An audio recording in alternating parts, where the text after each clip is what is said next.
Olha, eu acho que a demissão do Marco Cintra não necessariamente encerra a vontade do governo de ainda insistir no imposto sobre pagamentos. E eu digo isso, Vitor, porque antes de noticiar a demissão do secretário ali, entre os veículos que o fizeram na primeira leva, eu de manhã já tinha conversado com pessoas ali influentes do Ministério da Economia que insistiam muito no caráter virtuoso do imposto, né? Que ele era um imposto feio, em contraposição a um imposto cruel, que seria um imposto que incide sobre a folha de pagamento, sobre os salários e, portanto, impede a retomada do emprego, faria com que o flagelo do desemprego continuasse. Mesmo diante de argumentos de que não há estudos que comprovadamente mostrem uma equivalência entre você taxar os pagamentos, todos eles, né, qualquer tipo de pagamento, e desonerar a folha e que uma coisa vai equivaler à outra, ainda assim a equipe do ministro Paulo Guedes muito incisiva na defesa do novo tributo e disposta a convencer o presidente e as demais forças políticas da sua conveniência. Não é uma tarefa simples, ela é bastante árdua. Nos últimos dias tem uma maré influente aí nas redes sociais de resgate de manifestações antigas das autoridades a respeito da CPMF. Então tem tweet do Jair Bolsonaro, do Flávio Bolsonaro, do ministro Onyx Lorenzoni da Casa Civil, de uma coleção aí de autoridades desancando a CPMF, dizendo que as pessoas do governo do PT promoveram roubalheiras ao mesmo tempo em que tungavam também o contribuinte com esse imposto que era regressivo, um imposto que incidia em cascata. Nada disso mudou, a natureza do imposto continua a mesma.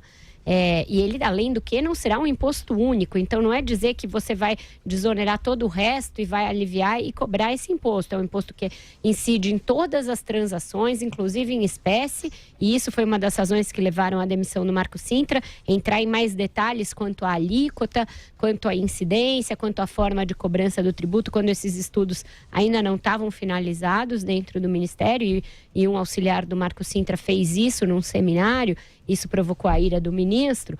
Então, para dizer que não é porque ele tenha caído necessariamente por insistir no tributo, mas por fazê-lo fora dos fóruns adequados e, às vezes, se antecipando ao próprio ministro. Pode ser que Marco Cintra caia, mas a cantilena da volta da CPMF não acabe. E isso leva a esse segundo impasse, né?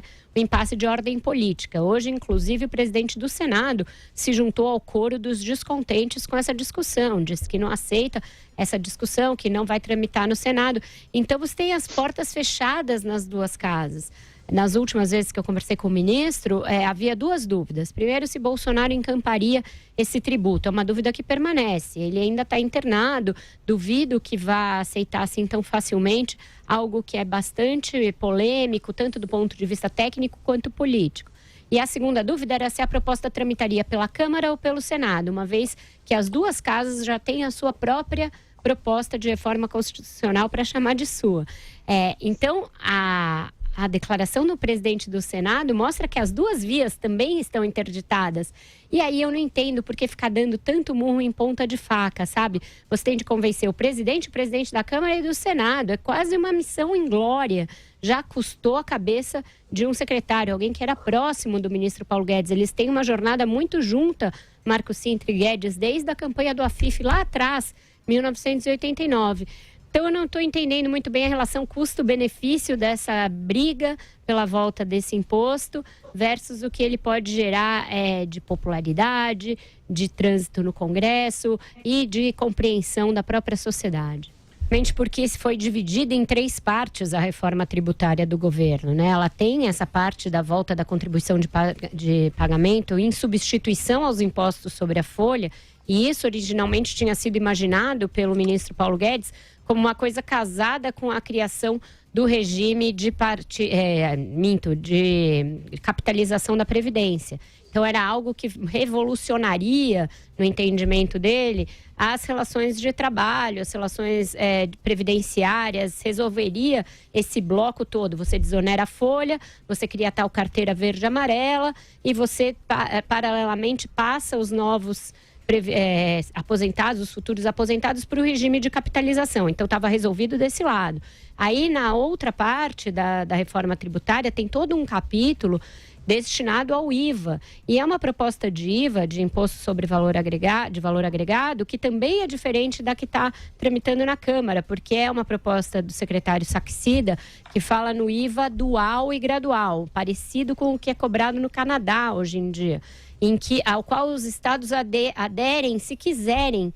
É uma adesão voluntária, então pode ter estado que vai aderir e estado que não vai aderir.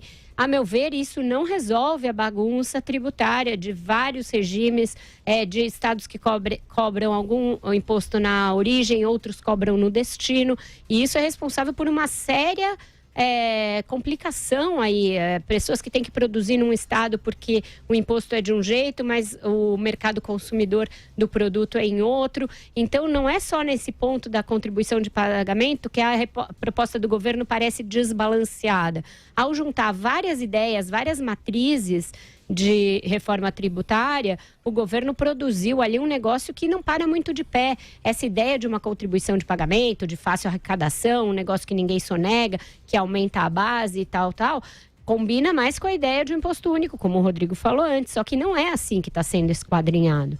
E além dessas duas vertentes, tem uma terceira que mexe radicalmente na questão do imposto de renda e que também teria uma contrariedade da classe média, porque acaba com as deduções.